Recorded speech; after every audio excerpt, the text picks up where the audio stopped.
Zoe's very attached to me and follows me everywhere that I go. Hi!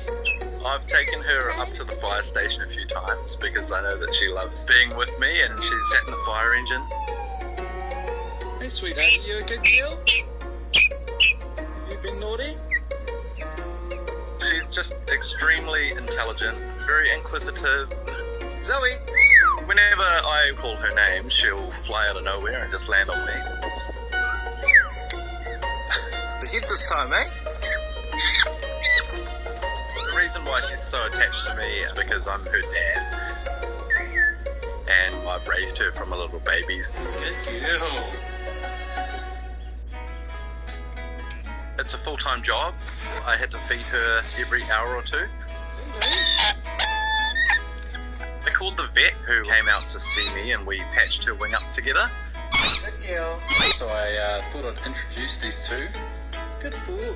Mowgli, being the softie that he is, he was quite excited, I think, to meet Zoe.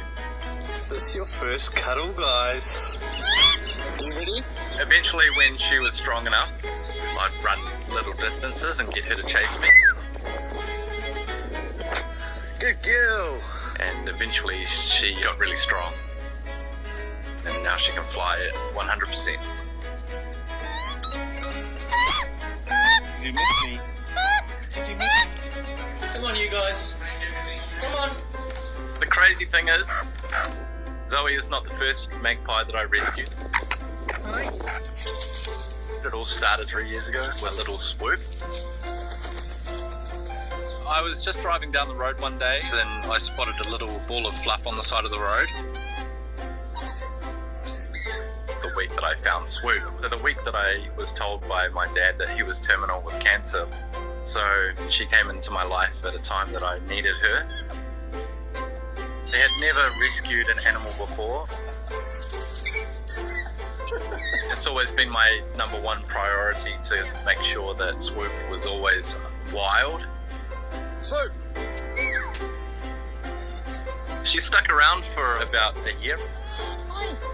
But ironically, after Dad sadly passed away, I came back from his funeral and Swoop had made her own way into the wild.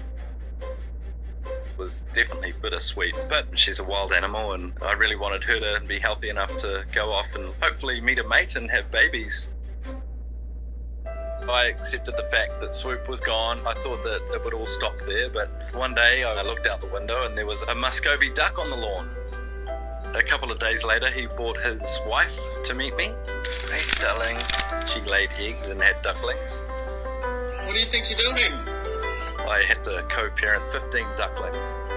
I've had people bring me birds that I've tried to help. I've got a feeling that when Swoop left, she went around telling all the birds that there was a guy down at the beach that'll help them.